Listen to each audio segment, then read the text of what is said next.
Dunga se esforça para correr ali pelo meio. A bola colocada para Petit, sai o Tafarel, Petit bateu. Gol!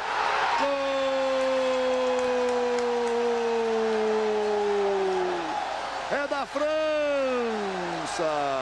É do título! É da vitória! É do título inédito do futebol francês! É o gol que faz o torcedor francês gritar no Stade de France. Você vai ver como a torcida francesa faz a festa na cidade, na prefeitura em Paris. Nada mais correto do que dizer: a França mereceu este título mundial. Ergue o braço, saído bem colar. Final de jogo no Stade de France. O futebol pode ser cruel às vezes. E após ter sido tão generoso com o Brasil no tetracampeonato de 1994, fez os brasileiros sofrerem em 1998. Uma seleção com grandes talentos da defesa ao ataque foi superada pelos gols de Zidane e Petit, na grande final da Copa do Mundo da França, disputada no Stade de France, onde a anfitriã venceu seu título inédito. Craques como Tafarel, Cafu, Roberto Carlos, Aldair, Dunga, Leonardo, Rivaldo, Bebeto e Ronaldo estiveram presentes naquela que tinha sido a maior derrota da história da equipe canarinho em Copas até então. Um sonoro 3-0 que fez os amarelos amarelarem frente aos azuis. Dentro e fora de campo, foi um ano mágico para os franceses. Segundo a Folha de São Paulo, na economia, o país teve um crescimento de 3,2%, o maior desde 1989. O resultado positivo nos cofres públicos refletiu nos empregos, com 309 mil postos de trabalho no setor de serviços, além da queda dos preços em 3% e aumento em 4% no poder de consumo da população. No setor dos empregos, foi o melhor ano para a França desde 1969. E no Brasil, diferente da década anterior, a política do país era estável. Com o sucesso do Plano Real, criado em 1994 por Itamar Franco, o sucessor Fernando Henrique Cardoso venceu a eleição daquele ano e foi reeleito em 1998, sendo o único presidente da República do Brasil a vencer 2 eleições ainda no primeiro turno. Nos gramados, nem tudo foi ruim para o Brasil. Apesar do gosto amargo do vice-campeonato mundial na França, um clube do nosso país foi dono do melhor futebol do continente. No ano do seu centenário, o clube de regatas Vasco da Gama foi campeão da Copa Libertadores diante do Barcelona de Guayaquil. Eu sou Breno França, na companhia de Maria Júlia Braga, e hoje falaremos sobre a Copa do Mundo de 1998, organizada e vencida pelos franceses. A série das Copas do Mundo continua no Passes em Passes, o esporte como você nunca ouviu. Desta vez, temos o prazer de receber o doutor em Ciências da Comunicação em Jornalismo pela Escola de Comunicações e Artes da Universidade de São Paulo, mestre em Comunicação e Semiótica pela Pontifícia Universidade Católica de São Paulo e autor do livro O Futebol em Nelson Rodrigues, José Carlos Marques. Então, Zeca, muito boa tarde. É um prazer ter a sua companhia aqui para esse episódio, para falar logo da última Copa do século XX, né? Foi muito marcante, tanto para os franceses quanto para os brasileiros, por diferentes motivos, sendo eles muito antagônicos uns dos outros. Então, é uma honra aqui ter você nesse espaço para a gente falar muito sobre futebol e sobre essa Copa do Mundo. Olá, Breno. Olá, Maria Júlia. O prazer também é meu. Eu acho que esta é a terceira ou quarta vez que eu participo do podcast do Leme e quero mandar um grande abraço a toda a equipe, porque eu fico sempre muito feliz quando sou convidado e quando posso colaborar com alguma discussão com este grupo que já é uma referência na academia brasileira. Então, Zeca, depois da conquista do tetracampeonato na Copa dos Estados Unidos, os brasileiros tinham altas expectativas numa dobradinha à la 58 e 62.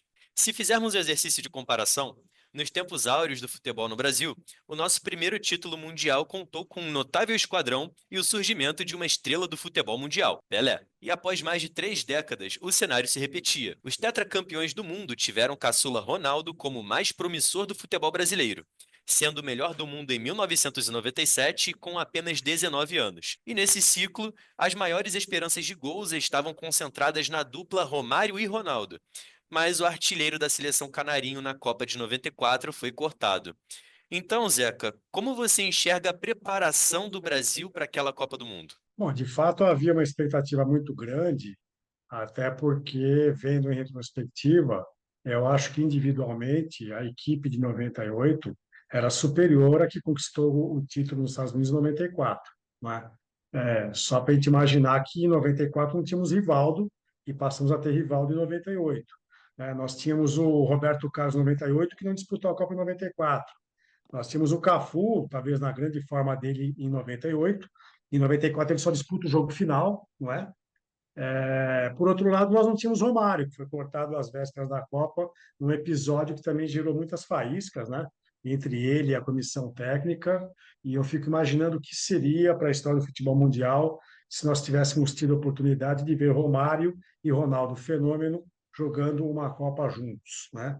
Eles fizeram alguns jogos nesse período de 94 a 98, e era uma dupla bem entrosada. E aí tivemos que colocar o Bebeto no lugar do Romário, o Bebeto que também tinha sido um dos grandes astros em 94. Então eu acho que nome por nome, a equipe de 98 era muito superior, né? Manteve uma base e quem entrou, para mim, tinha mais qualidade do que quem tinha saído, salvo um único jogador, que eu acho que é sobre quem eu tenho algumas dúvidas sobre o poder técnico dele, que é o Júnior Baiano.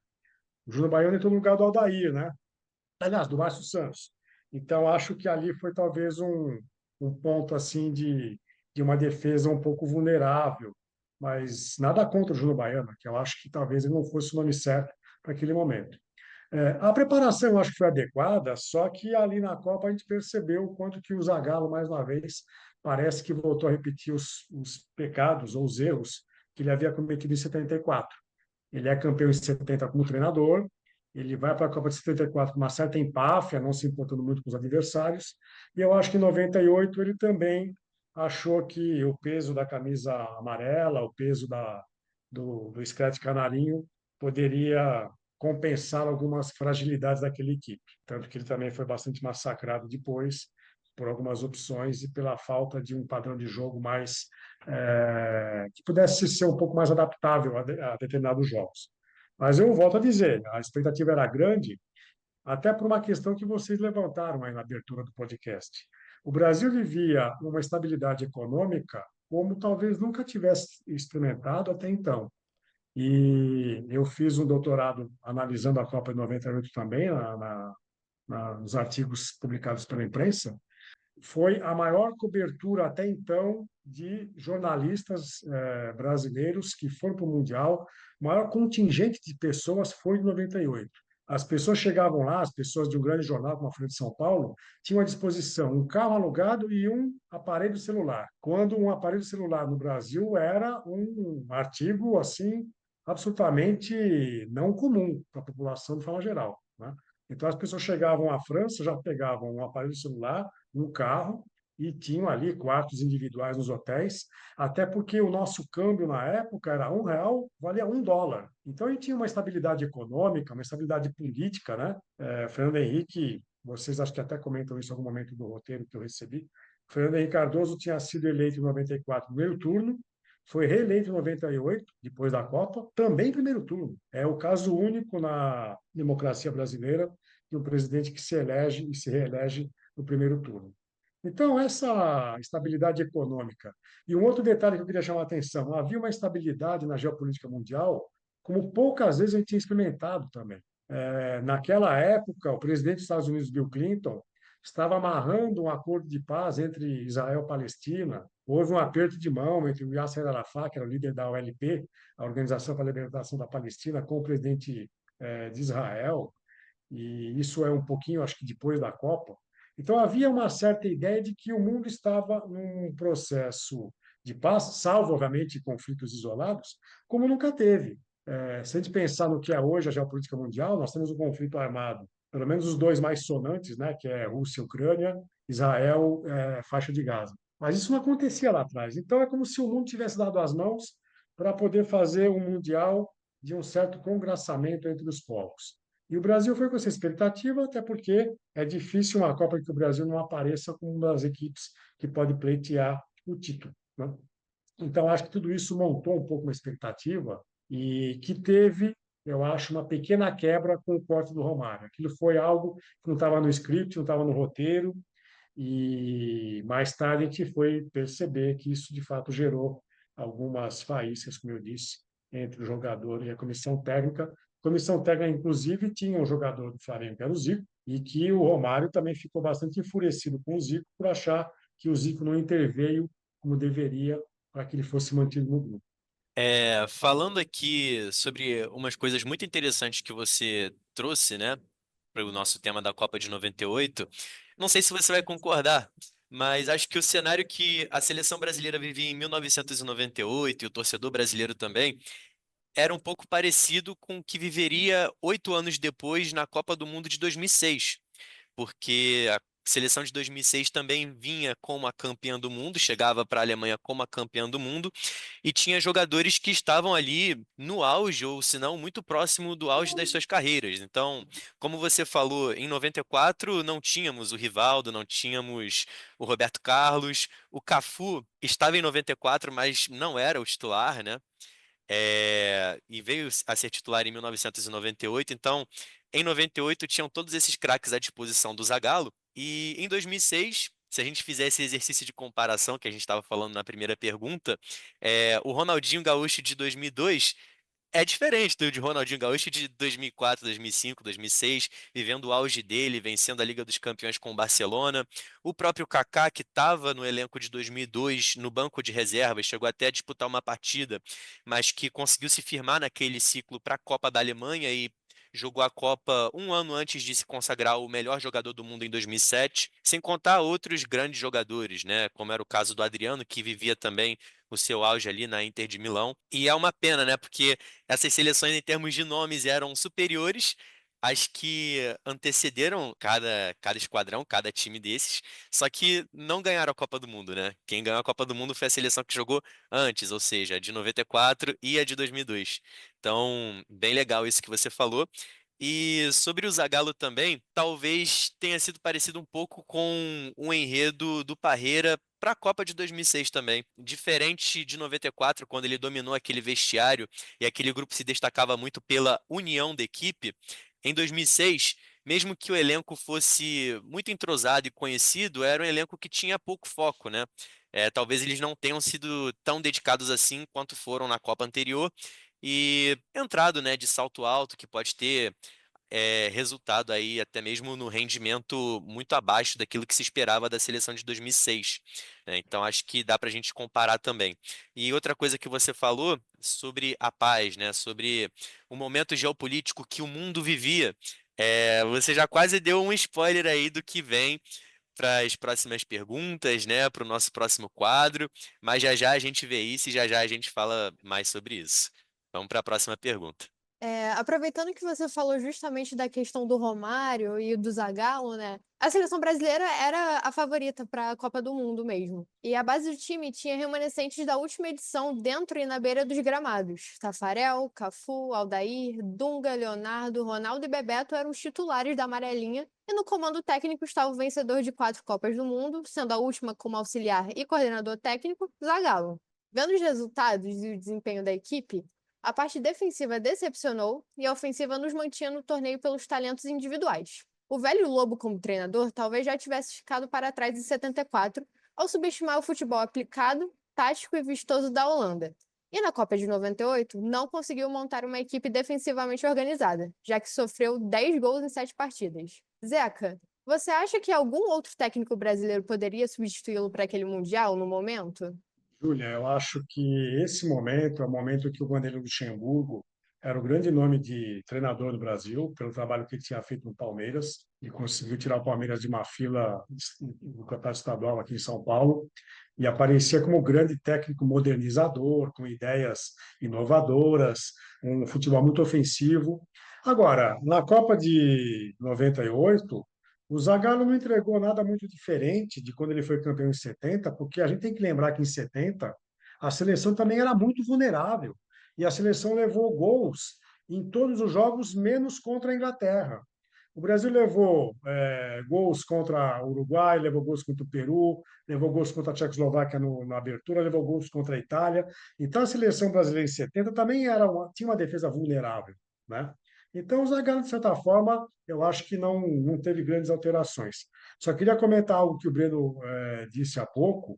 Eu também acho que a seleção de 2006 era superior, nome por nome, à de 98. né? Porque tinha o Adriano, como você citou, o Kaká, né? Tinha o Zé Roberto no meio de campo, fez um belo Mundial, o Zé Roberto. E em 94, apesar de o Ronaldo Fenômeno fazer parte da equipe, ele era um reserva, tinha 17 anos e nem chegou a atuar, né? Então não dá para contar muito com o nome do Ronaldo em 97. Mas eu acho que o Luxemburgo talvez fosse o grande nome e depois ele assume a seleção e também não dá muito certo, né? Um dos motivos para o insucesso do Luxemburgo é a eliminação nos Jogos Olímpicos de 2000 em Sydney, quando ele é eliminado, né, e havia uma grande expectativa de o Brasil ganhar ali a primeira medalha de ouro no futebol olímpico. Agora, eu quero lembrar dois aspectos semelhantes de 98 e 2006, porque em 2006 muitas pessoas atribuem o insucesso da seleção àquela preparação caótica e meio anárquica que houve já na Alemanha, já na Europa, nos estágios de preparação da Copa, em que torcedores ingressavam no campo de jogo, tiravam foto com jogadores. Tem uma cena icônica que é uma torcedora que se agarra ao Ronaldinho Gaúcho no meio do campo. Então, aquela falta de organização ou de disciplina, né?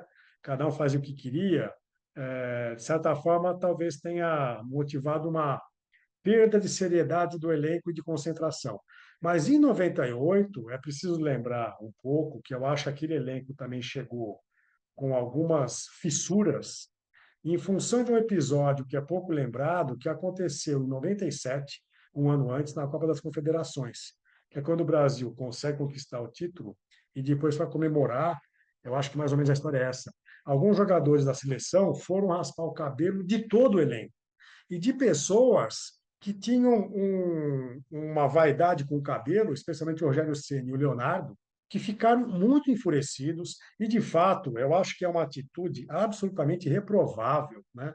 Eu acho que, às vezes, quando alguns homens se juntam, é tanta testosterona que sai muita besteira, né?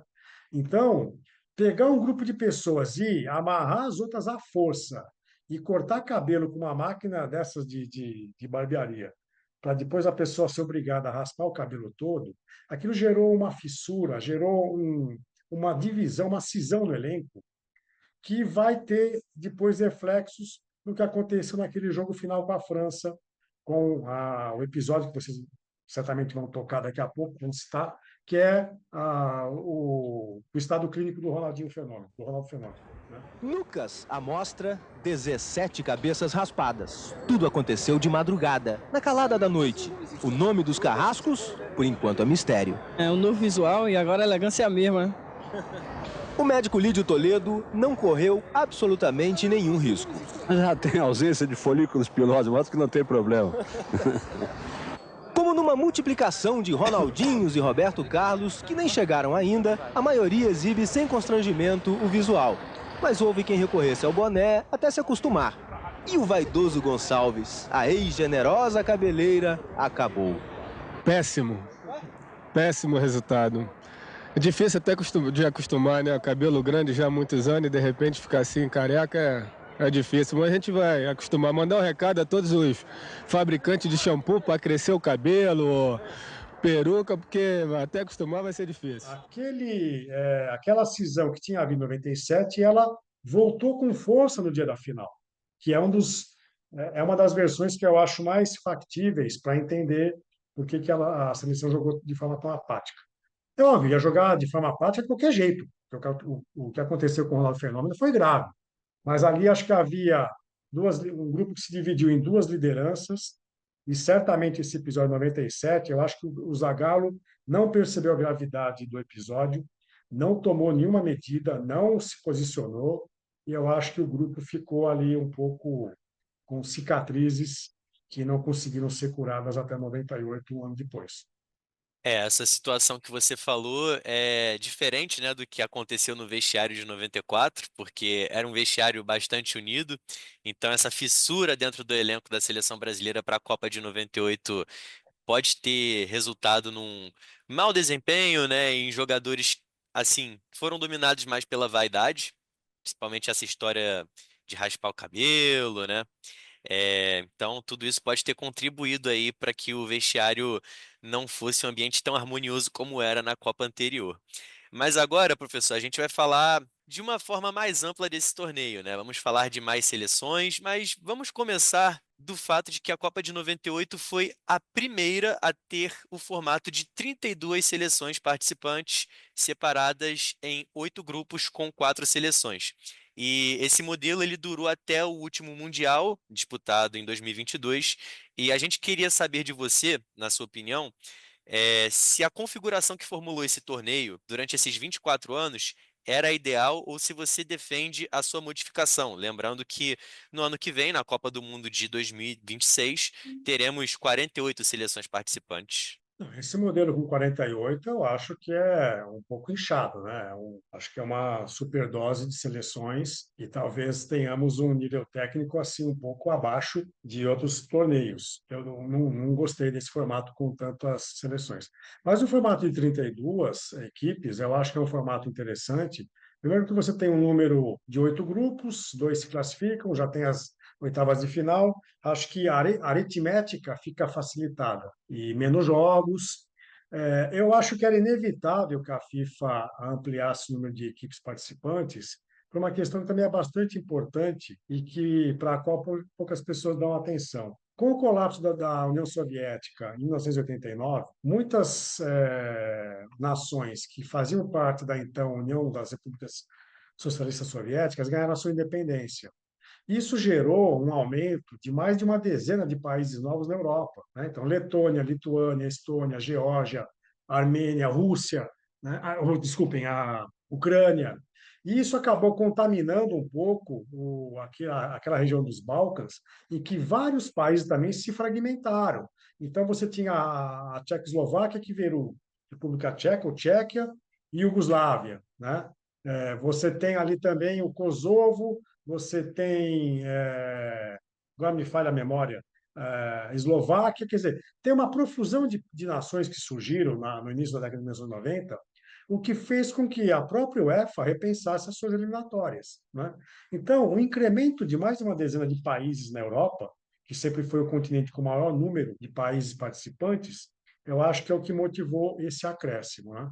E esse acréscimo, na verdade, por incrível que pareça, foi muito bom, especialmente para duas confederações, para a CONCACAF e para a Conmebol. Para a CONCACAF, porque em função do desequilíbrio que existe nos países da América do Norte e do Caribe, você vai ter México e Estados Unidos classificados para todas as Copas depois de 98. E se não houver mudança nas eliminatórias, a gente vai ter Estados Unidos e México em todos os mundiais, fazendo às vezes campanhas muito irregulares, muito decepcionantes, né? E no caso da Conmebol, a gente passou a ter 5, 6, e quando a Copa do Mundo foi no Brasil, 7 equipes sul-americanas participando. Se você pensar que a Conmebol tem 10 países afiliados, e você coloca 7 equipes numa Copa, você tem 70% da sua confederação representada na Copa. Isso não acontece na UEFA, isso não acontece na CONCACAF, não acontece na Confederação Africana, não é? Então, 7 equipes, porque a sétima sempre vai disputar uma repescagem, e eu acho que a repescagem da Conmebol, da América do Sul, deveria ser como equipe da outra América, da América do Norte e da América Central, porque a gente vai disputar contra Omã, contra Iêmen, contra Jordânia. A equipe sul-americana dificilmente vai ser eliminada por uma seleção dessas que vem na repescagem, né? Então, o aumento do número de seleções foi também, primeiro, se a gente pensar na questão política, para dar vazão ao número de mais de uma dezena de nações que surgiram na Europa, e também pela politicagem da FIFA de colocar mais seleções da África e da Ásia representadas na Copa, porque a gente sabe que a FIFA depende dos votos dos países dessas confederações para conseguir aprovar uma série de coisas para eleger os presidentes da FIFA. Então, o aumento da participação das seleções africanas e asiáticas também foi nesse bolo do acréscimo, né, de a gente passar de 24 para 32 seleções. O 48 agora, 48 seleções, é que eu acho que não se justifica muito, né? E, mais uma vez, eu temo pela má qualidade de algumas partidas, porque a gente vai ter seleções assim com pouquíssima tradição e a partir de classificações eliminatórias que, às vezes, elas são assim um pouco desiguais. É só você pensar, México e Estados Unidos têm participado de todos esses mundiais recentes. Se você olhar para a Europa, você vê que a Holanda não participa de todas as últimas Copas, a Itália não participou da última, né? São países tradicionalíssimos, né? A Itália é tetracampeã, a Holanda já participou de 3 finais de Copa, né? Não ganhou nenhuma, mas participou de 3 finais de Copa, 74, 78 e 2010, né? Então, Holanda e Itália têm ficado de fora das últimas Copas. Aí você tem México e Estados Unidos com quase cadeira cativa. Então, eu acho que deveria também haver uma forma de repensar essa distribuição de vagas pelas confederações, de forma a fazer com que as coisas ficassem um pouco mais justas. Porque não existe coeficiente de confederações dentro da FIFA, né? As vagas são estanques e não variam conforme o desempenho das seleções na Copa. Mas essa é uma ideia um pouco impopular que acho que dificilmente poderia ser implantada pela FIFA. E se a gente parar para ver como vai ser esse formato de 48 seleções participantes, vai ser muito parecido como era quando a Copa do Mundo tinha 24 seleções, né? Porque tinha aquele sistema da fase de grupos e aí passavam as melhores terceiras colocadas também, né? Diferente do sistema de 32 seleções em que as 2 melhores de cada grupo passam. Então, ainda tem essa colher de chá e é um torneio que vai ficar suscetível a jogos de baixa qualidade já no início do mata-mata, né? Que é quando geralmente os jogos são melhores para se assistir, né? Porque já estão as melhores seleções já classificadas. Mas, Eca, agora a gente deixa um pouquinho esse lado futebolístico, né? Para falar um pouquinho da política, né? Até porque nós aqui do Leme trabalhamos muito com o lado acadêmico, conciliando ele com o esporte. Então é hora do nosso quadro Let Me Tell You.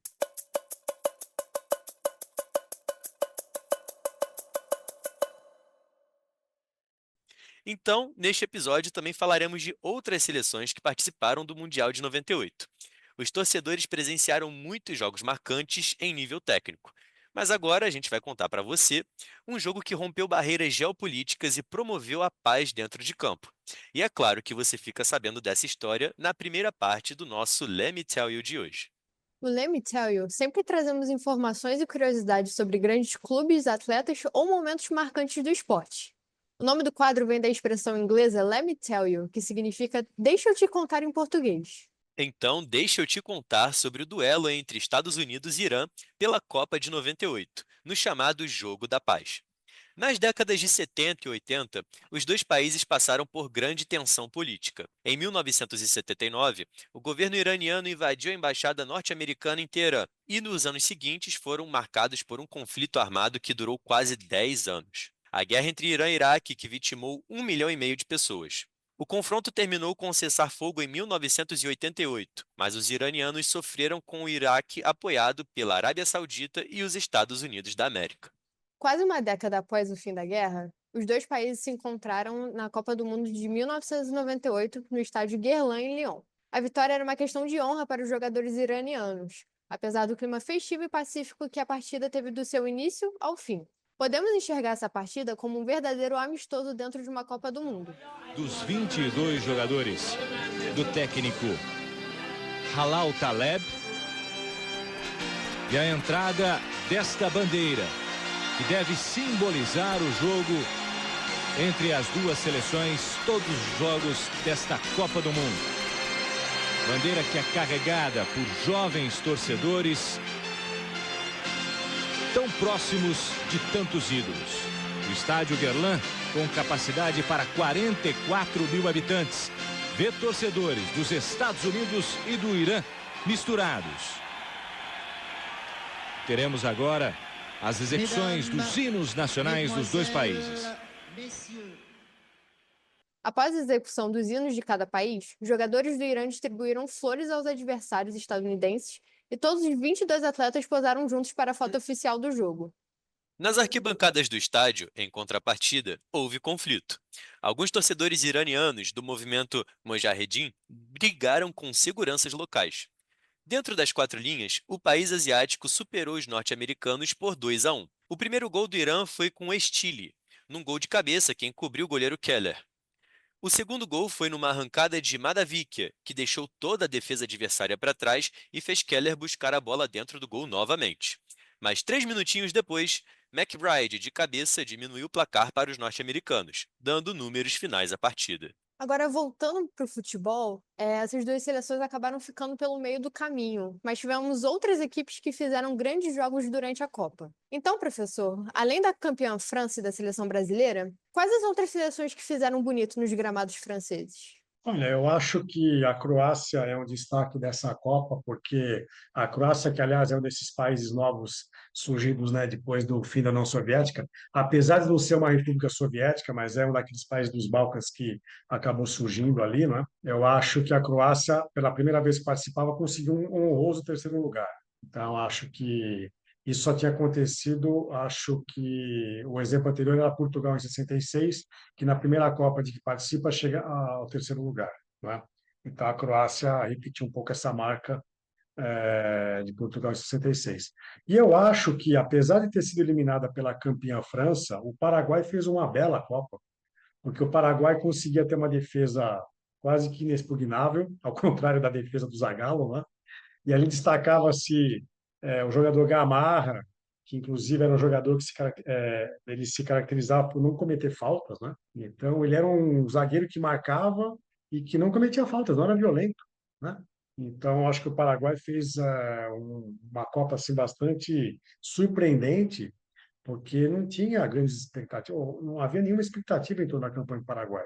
E só foi ser eliminado na prorrogação para a equipe da casa, a França, que suou bastante para conseguir ganhar o jogo. E além dessas seleções, eu quero destacar, não sei se já é para falar de jogos memoráveis da Copa, eu acho que o grande jogo dessa Copa foi o jogo Brasil-Holanda na semifinal, que foi um jogo de expectativa do começo ao fim, em que o Brasil jogou muito melhor nos 90 minutos, mas pela defesa que a gente comentou aqui, né, que às vezes tinha ali alguns esquecimentos. A Holanda poderia ter matado o jogo, inclusive no tempo dos 90 minutos, porque ela sai perdendo, empata e quase vira. Na prorrogação foi um jogo aberto dos dois lados, o Brasil perdeu muitas oportunidades, não é? Eu acho que foi um jogo emocionante do começo ao fim, porque ele só foi decidido nos pênaltis e brilhou mais uma vez a estrela do jogador Tafarel, do goleiro Tafarel, que acabou defendendo duas cobranças dos holandeses. E eu acho que um marco um pouco desse jogo é a locução e a transmissão da Globo com o Galvão Bueno, porque naquele estilo bem Galvão Buenístico, né? A narração dele nas duas defesas do Tafarel são coisas assim históricas e antológicas, né? Eu acho que não sei nem se tem uma pós-produção aqui para poder colocar essas locuções aqui para ilustrar o que eu estou falando, né? Mas ele Tafarel, ele quase perde a voz, né? Na primeira defesa. E o Tafarel que já tinha brilhado na defesa, na cobrança de pênaltis na Copa anterior, na final contra a Itália. Tinha definido um pênalti ali. Então, acho que o Brasil-Holanda foi o jogo mais, acho que emocionante, com diferentes alternativas de resultados a cada instante. A Holanda tinha um belo plantel, acho que talvez fosse a grande geração da Holanda depois daquela seleção de 74. Eu acho que são os dois marcos das seleções holandesas, é 74, é 98, entendeu? E foi um jogo assim muito disputado, um jogo nervoso, assim como já tinha sido na Copa de 94, o Brasil 3, Holanda 2, que foi nas quartas de final, não foi na semifinal, né? Que tem um gol do Branco no finalzinho ali, um gol de falta, também bem provável. Então, eu acho que eu citaria essas três seleções, além do Brasil e da França, obviamente, que a gente vai discutir mais para frente, mas tirando Brasil e França que foram para a final, eu acho que é uma Copa em que Croácia, Holanda e Paraguai, por diferentes razões, são seleções que tiveram certo destaque. E talvez uma menção honrosa, a Dinamarca, porque a Dinamarca também faz um jogo muito nervoso com o Brasil, e eu lembro que é uma comemoração do jogador Laudrup, um dos Laudrups, né? Ele faz um gol, e quando ele vai comemorar, ele desliza no chão, colocando a cabeça apoiada na mão, né? Então ele teve uma sagacidade que ele parou em frente das câmeras que transmitiam o jogo, então parece que ele posou para a câmera ali, né? E essa comemoração também foi tão icônica que na época eu era árbitro de futebol e apitando em campeonatos amadores de crianças em São Paulo, no dia seguinte a esse jogo, nos dias seguintes, a molecada comemorava imitando o Laudrup, né? E uma imitação que para algumas pessoas pode parecer provocativa, tal, mas era uma comemoração que eu acho que naquele momento ele fez de maneira muito espontânea. Ele não queria provocar a seleção brasileira, né? e foi também uma seleção que deu trabalho para o Brasil. Roberto Carlos furou, Brian Laudrup bateu, gol! Da Dinamarca! A graça do Brian Laudrup. Aos 5 minutos do segundo tempo, Roberto Carlos foi fazer um malabarismo, furou feio, deixou o Brian Laudrup na cara do gol. O time brasileiro está sonolento, dormindo, aceitando passivamente a marcação da seleção da Dinamarca. A gente pode dizer que a bicicleta furada do Roberto Carlos gerou essa comemoração icônica, né? Porque o gol sai na falha do nosso lateral. Você estava falando das seleções, né? Você chegou a falar do Paraguai, Paraguai que fez uma Copa muito boa em 98, mas 12 anos depois, em 2010, também tem um bom desempenho, consegue chegar longe e, coincidentemente, só é eliminado para a seleção campeã, né? Que foi a Espanha. Na Copa que foi disputada na África do Sul em 2010, Paraguai acaba sendo eliminado pela Espanha nas quartas de finais da competição. Então, o Paraguai ainda consegue chegar entre as 8 melhores seleções do mundo na época. E sobre Brasil e Holanda, né? Eu acompanho muito futebol e gosto muito do futebol antigo também. Assisti alguns jogos do passado, das Copas passadas, e fazendo até um paralelo de jogos que tiveram uma carga de emoção muito grande, como foi esse Brasil e Holanda. Tem um que eu também gosto bastante de assistir, que é o Brasil e França de 86, que eu também acho que foi um jogaço, terminou pelo mesmo placar. Teve o mesmo final dos pênaltis, né? Uma pena que não foi um final feliz pra gente, mas sim para os franceses. Mas foi um jogo também lá e cá, com muitas chances de gol. O Brasil merecendo passar. Até então, antes do jogo contra a França, o Brasil não tinha sofrido um mísero gol durante a Copa.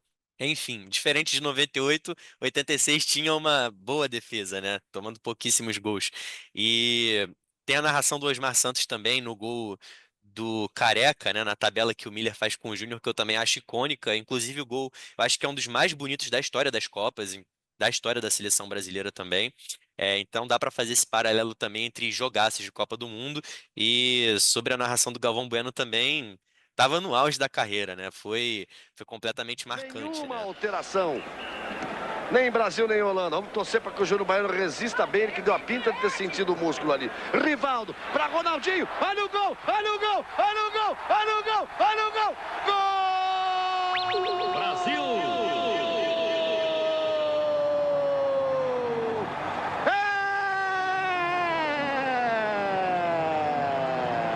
É do Brasil!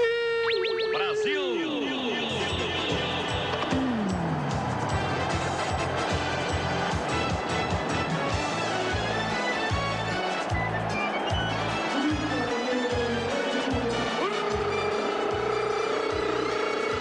Ronaldinho!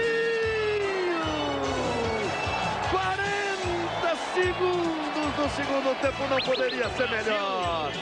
A enfiada de bola, o Ronaldinho ajeitou no pé esquerdo, Van der Sar saiu, deu um tapa com o pé esquerdo, saiu para o abraço, assina Ronaldinho, assina Ronaldinho, assina, assina, assina que o gol é seu.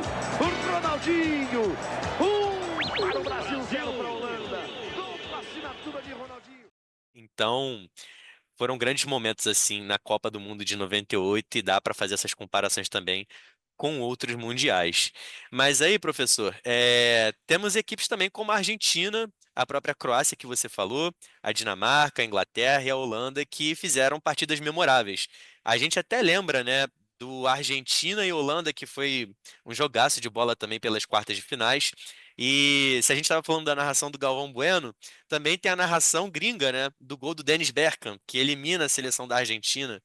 É o Dennis Bergkamp, no gol que a seleção holandesa faz, né, que desempata o jogo e garante a Holanda contra o Brasil nas semifinais. Nederland gaat in de halve finale komen. Ik heb opeens zo'n gevoel dat we in de halve finale gaan komen met het balbezit voor Frank de Boer.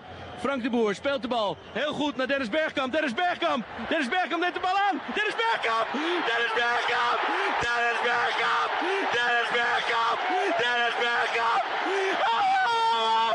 Frank de Boer speelt de bal naar Dennis Bergkamp! Então, além desses times, tem o Paraguai, que foi uma grata surpresa ao longo do torneio, só perdeu na regra do gol de ouro. E tem seleções que eram que ainda são tradicionalíssimas no mundo do futebol, mas que não entregaram tanto quanto essas seleções que a gente citou aqui, que é o caso da Alemanha e o caso da Itália, que não chegaram entre as 4 melhores, mas ainda assim alcançaram uma etapa decisiva da competição, que eram as quartas de finais. Para você, em que lugar esse Mundial está na história das Copas, pensando no nível técnico? Só queria comentar algo que me escapou na intervenção anterior de vocês, que é o jogo Irã-Estados Unidos. Eu queria mais uma vez louvar aquela célebre e icônica foto dos jogadores perfilados misturando-se ali para fazer a foto oficial, né? Então ficou um norte-americano, um estadunidense e um iraniano lado a lado. E havia muita expectativa também no que poderia acontecer naqueles cumprimentos entre as equipes, entre os jogadores, né? Alguns achavam que poderia não haver cumprimento, poderia não haver alguma cortesia, mas os jogadores das duas seleções mostraram ali um grande fair play, um grande respeito uns pelos outros, então também é uma imagem marcante. A Copa 98, eu sou sincero, eu não acho que ela tenha ficado para a história como uma das Copas mais atraentes esteticamente. A final foi uma final assim meio insossa, né, meio sem sal, até pelo histórico que antecede aquele jogo, né?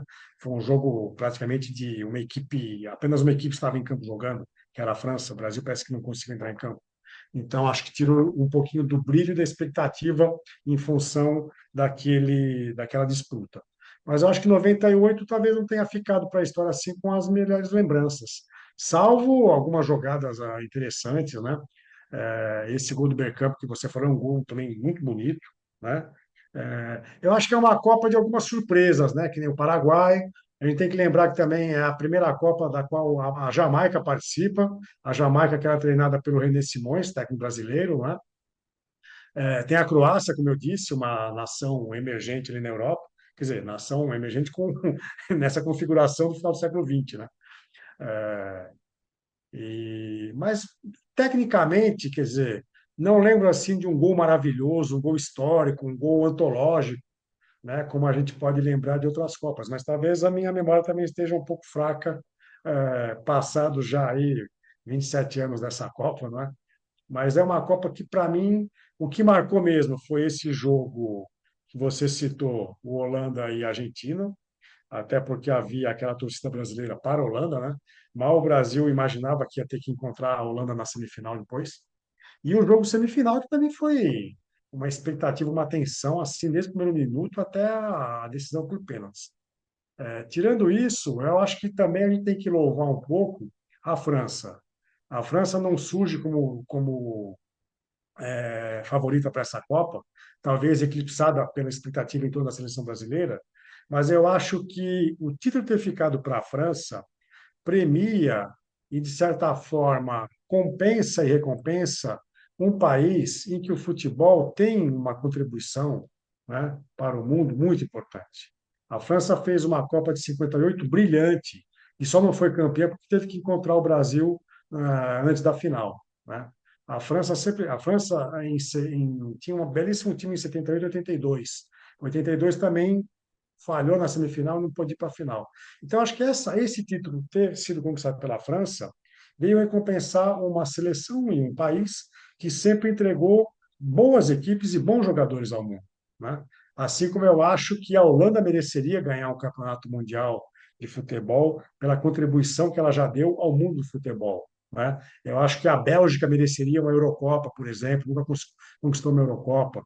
Eu acho que Portugal merecia ser campeão mundial por aquilo que já entregou ao mundo do futebol, né? Felizmente ganhou a Eurocopa em 2016. Então, eu acho que o futebol, obviamente, não tem nada de justiça, mas se os deuses do futebol pudessem arrumar um pouquinho a casinha para criar algumas justiças, eu diria que a França foi muito merecedora de um título, como depois, quando conquista mais uma vez na Copa da Rússia, em 2018, né? E se ela tivesse ficado com o título na última Copa do Catar, também não veria nada injusto de ganhar aquela final contra a Argentina, que, para mim, essa talvez seja a grande final de todas as finais, é o França-Argentina de 2022, né?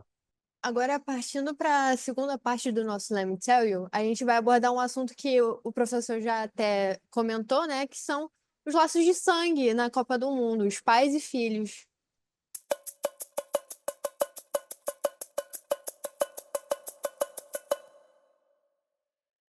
Na seleção italiana, após o vice-campeonato mundial em 1994, Paolo Maldini foi para outra Copa do Mundo. Desta vez, seu treinador não era mais o lendário Arrigo Sacchi, mas sim seu pai, Cesare Maldini. Os dois craques estão eternizados na história do futebol italiano e da Associazione Calcio Milan. Além do amor paterno, o fraterno também apareceu nesta Copa e em 3 seleções. É isso aí. Na seleção dinamarquesa, como já citada, Brian e Michael, os irmãos Laudrup, deram muito trabalho aos adversários pelo futebol de clubes e de seleções. Michael, o irmão mais velho, teve passagens por clubes como Juventus, Barcelona, Real Madrid e Ajax, enquanto seu irmão caçula jogou no Bayern de Munique, Milan, Chelsea e Ajax. Inclusive, Brian Laudrup infernizou a defesa brasileira pelas quartas de finais ao marcar o gol de empate após falha de Roberto Carlos, comemorando de forma irreverente. Países vizinhos também tiveram irmãos de camisa. Na seleção belga, os irmãos Emily e Mboempeza. Mboempeza, irmão mais velho, jogou no Standard Liège, Sporting e Galatasaray, enquanto Emily fez carreira em clubes como Standard Liège, Hamburgo e Manchester City. Já pelo lado da Holanda, os gêmeos Ronald e Frank de Boer dividiram os gramados e defenderam juntos a laranja mecânica. Os irmãos de Boer fizeram parte do esquadrão campeão da Liga dos Campeões e do Mundial do ano de 1995, além de disputarem as Copas de 94 e 98 pela Holanda. Se Brian Laudrup conseguiu superar Taffarel com a bola rolando, Ronald de Boer não teve a mesma sorte na decisão por pênaltis contra o Brasil pelas semifinais da Copa, porque o goleiro brasileiro defendeu a cobrança decisiva que garantiu a seleção na sua segunda final consecutiva de Copa nos anos 90. Se Taffarel pegar, se bater na trave, se for pra fora, acabou. É Brasil na final. Ronald de Boer, pé direito contra Taffarel. Partiu, bateu, Taffarel! Sai! Brasil! Sai, que é sua, Taffarel! Brasil! Brasil na final de novo! Brasil de novo na final! Sai, que é sua, Taffarel! Duas vezes, Cláudio Taffarel! Duas defesas maravilhosas de Taffarel! É o Brasil na final de novo! E nesse caso uma questão de justiça, porque o Brasil esteve classificado até os 42 do segundo tempo. O Brasil pressionou 30 minutos de prorrogação. O Brasil criou as chances para a vitória da prorrogação. E depois, Taffarel, grande Taffarel. Deus esteve com ele, ele que acredita e que agradeceu na Copa de 94 e que agradece agora de novo. Abraçado por Wendel, seu preparador, por todos da comissão técnica. Agora, chegando ao fim do nosso episódio, é óbvio que não poderíamos deixar de lembrar da final da Copa, quando o Brasil fez uma partida apática e foi vice para os franceses, que conquistaram seu título inédito. Horas antes do jogo começar, Ronaldo sofreu uma convulsão e os médicos que atenderam o fenômeno afirmaram que ele não teria condições de jogo. A imprensa esportiva afirmou que Edmundo jogaria no lugar dele. O craque do Vasco fez uma ótima temporada no ano anterior, mas quando recebeu a chance de jogar contra o Marrocos pela fase de grupos, não aproveitou e fez uma partida ruim. E apesar dos pesares, Ronaldo pediu para jogar e foi escalado por Zagallo. O episódio desestabilizou os nervos dos jogadores brasileiros, que não conseguiram jogar bem e perderam o jogo de forma inquestionável. A França perdeu muitas chances de gol e ainda assim fez 3, com 2 de Zidane e 1 de Petit.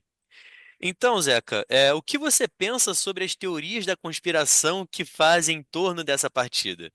São teorias da conspiração. Eu acho que nenhuma das versões que eu já ouvi, que já foram relatadas, me convence, não é? Eu acho que o Ronaldo teve um problema que nunca foi explicado, nem ele explicou. Eu acho que qualquer que tenha sido o problema, ele não poderia ir a jogo. E aí, mais uma vez, volta aquilo que comentamos antes. A equipe, aquele racha da equipe que houve na Copa das Confederações de 97, voltou com força. E isso não sou eu que estou dizendo, são coisas que saíram do próprio vestiário da seleção. Havia uma liderança estrelada pelo Dunga e outra pelo Leonardo, que estava irritado desde 97 porque cortaram o cabelo dele. E ali havia o Dunga, que parece que queria que o Ronaldo jogasse, o Ronaldo não queria, né, ou vice-versa. Tal. É tanta conspiração que eu nem lembro mais quem defendia cada tese. Mas eu acho que aquilo fez com que a equipe entrasse, obviamente, em estado de choque, quando o Ronaldo é anunciado como ausente da escalação, eu lembro que a imprensa mundial teve um choque e o Galvão Bueno, mais uma vez, parece que estava tendo um síncopes ali na frente do microfone da Globo, que estava indignado, como é que o Ronaldo não ia jogar. E eu quero lembrar algo que eu comentei no começo. Nunca o Brasil tinha mandado tantas pessoas para cobrir uma Copa do Mundo como em 98.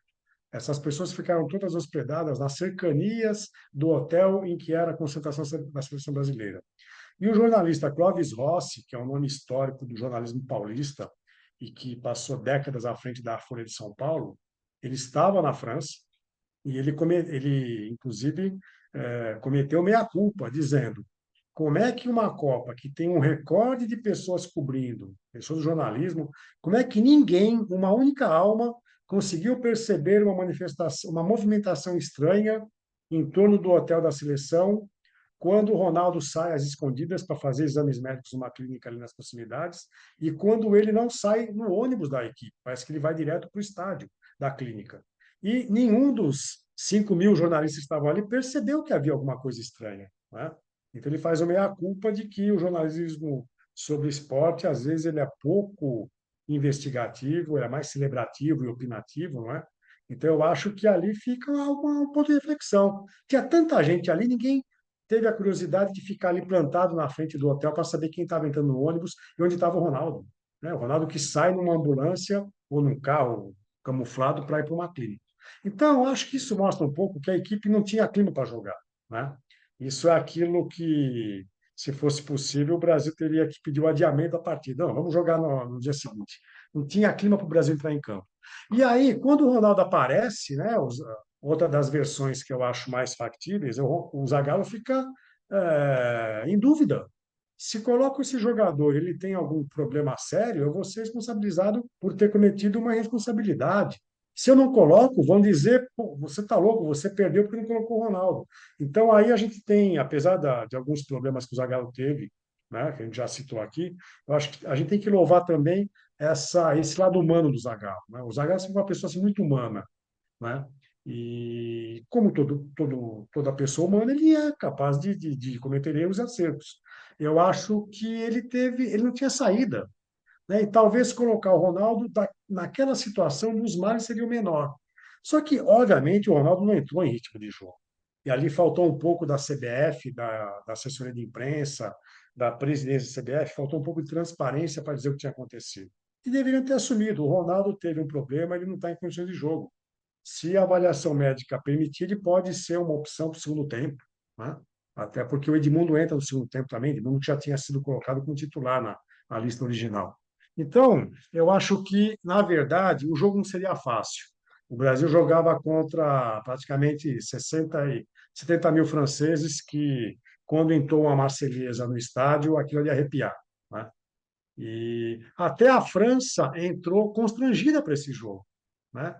Quando a França percebe os problemas que havia com o Ronaldo, ele não está na lista, depois ele aparece, a França também entrou com o pé atrás, né?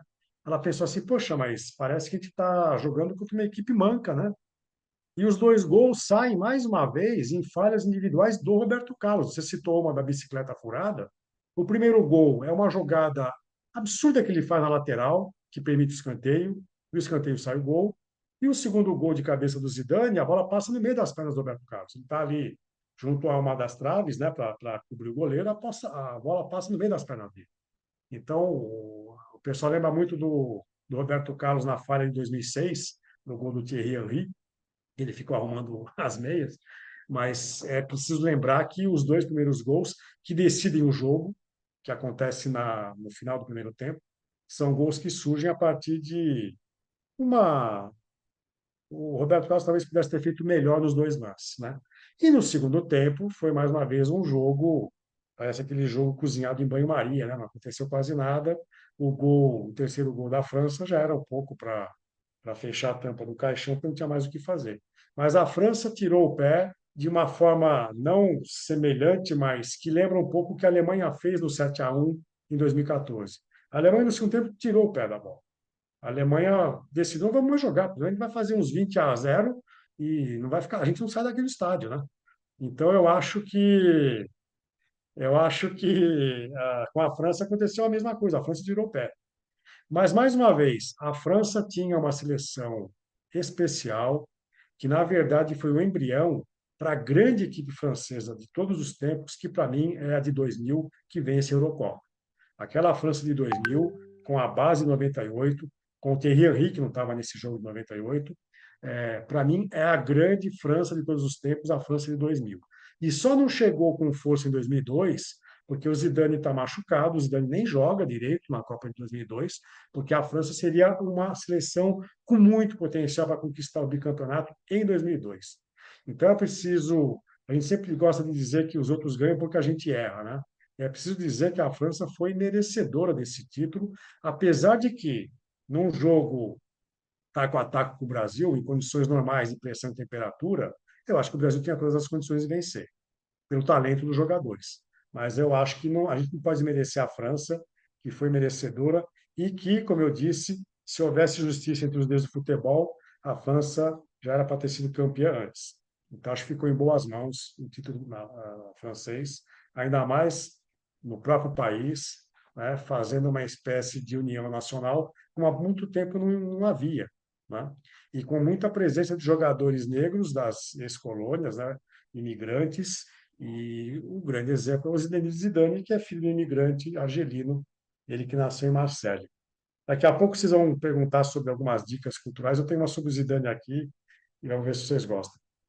Perfeito, professor. E falando um pouquinho das coisas que você citou, né, em relação a esse jogo, a Copa do Mundo de 98, ela tem muitas cenas icônicas e você estava falando muito do lado humano do Zagallo. Lembrei do jogo contra a Holanda, prestes a começar a disputa de pênaltis. O Zagallo, ele chega para cada jogador e fala: "A gente vai ganhar, você vai fazer o gol". Ele chega no Tafarel que estava agachado no chão e falando: "Você vai pegar o pênalti, vamos ganhar, vamos ganhar". O Zagallo sempre bem otimista. Dunga se esforça para correr ele pelo meio. A bola colocada para Petit, sai o Tafarel, Petit bateu. Gol!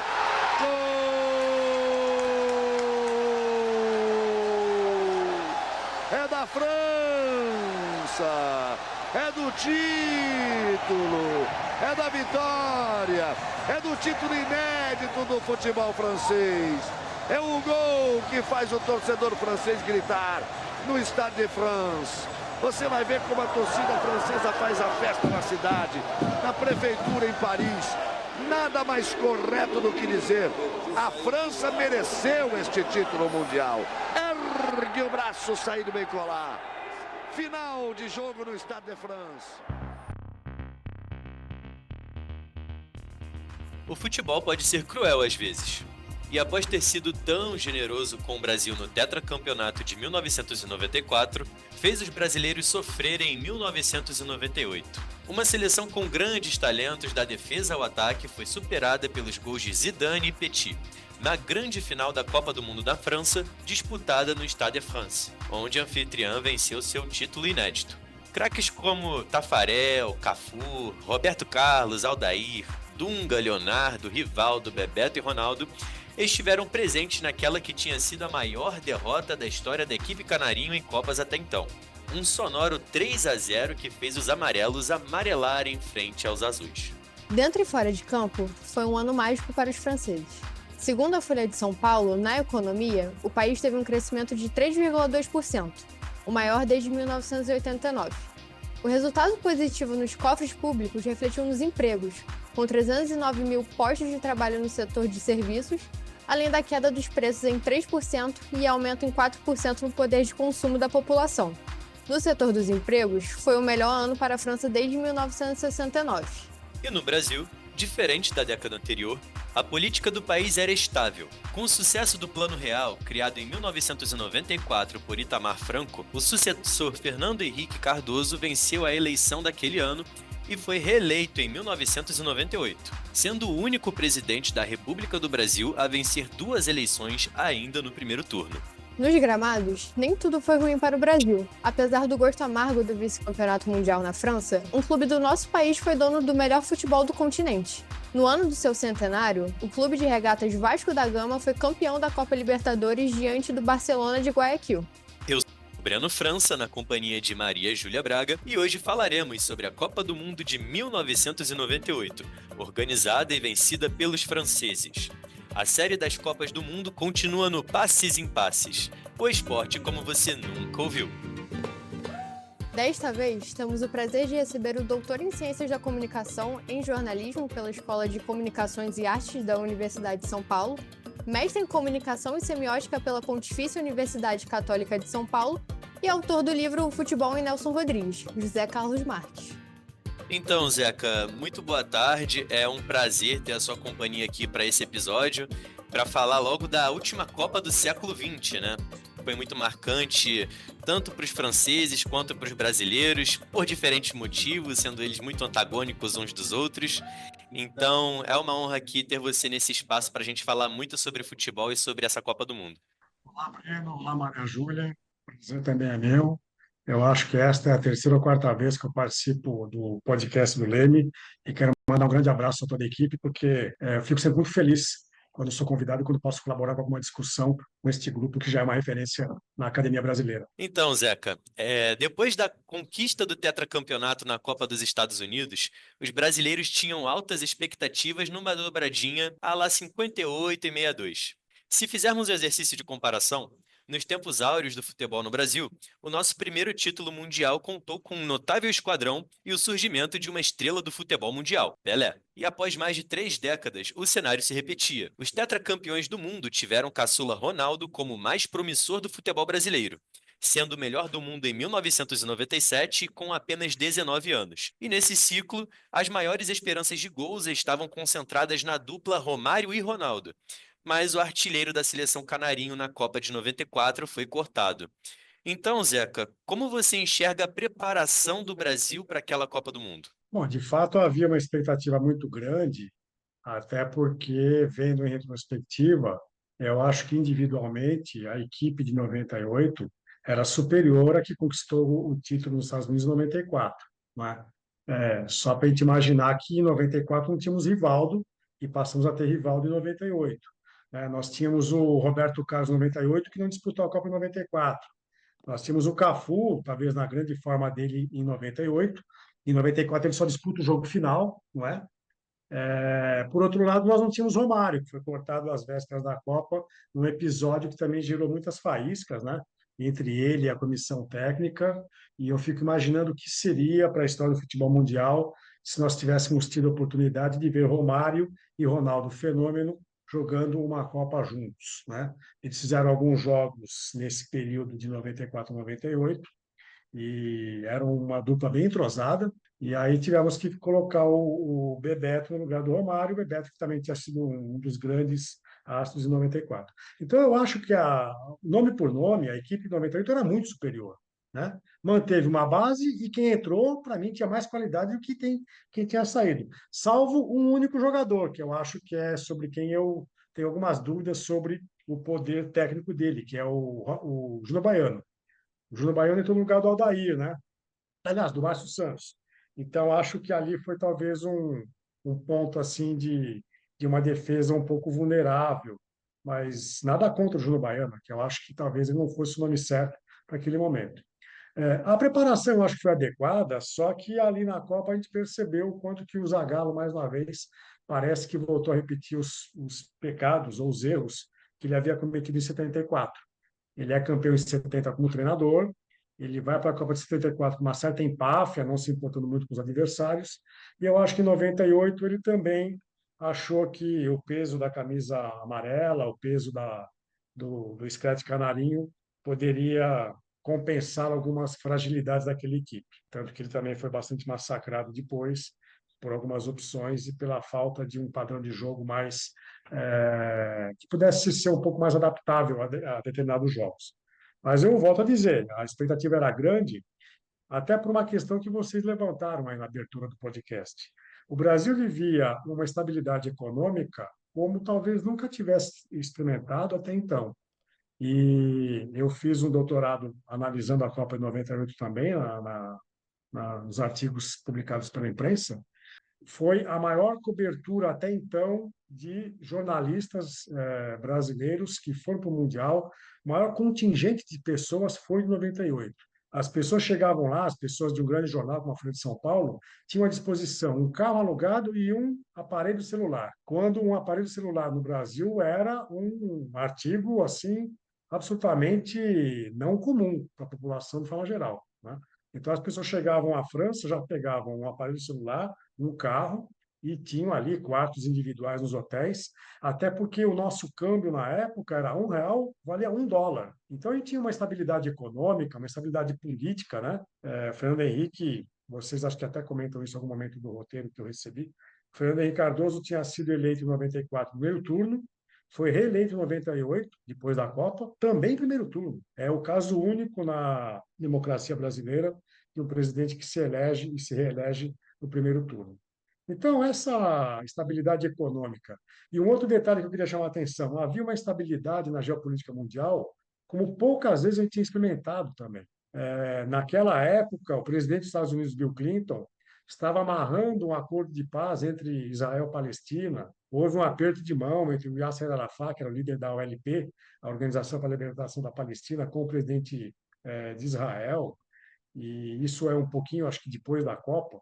Então, havia uma certa ideia de que o mundo estava num processo de paz, salvo, obviamente, conflitos isolados, como nunca teve. Se a gente pensar no que é hoje a geopolítica mundial, nós temos um conflito armado, pelo menos os dois mais sonantes, né, que é Rússia e Ucrânia, Israel, faixa de Gaza. Mas isso não acontecia lá atrás. Então, é como se o mundo tivesse dado as mãos para poder fazer um mundial de um certo congraçamento entre os povos. E o Brasil foi com essa expectativa, até porque é difícil uma Copa que o Brasil não apareça como uma das equipes que pode pleitear o título, né? Então, acho que tudo isso montou um pouco uma expectativa e que teve, eu acho, uma pequena quebra com o corte do Romário. Aquilo foi algo que não estava no script, não estava no roteiro, e mais tarde a gente foi perceber que isso, de fato, gerou algumas faíscas, como eu disse, entre o jogador e a comissão técnica. A comissão técnica, inclusive, tinha um jogador do Flamengo, que era o Zico,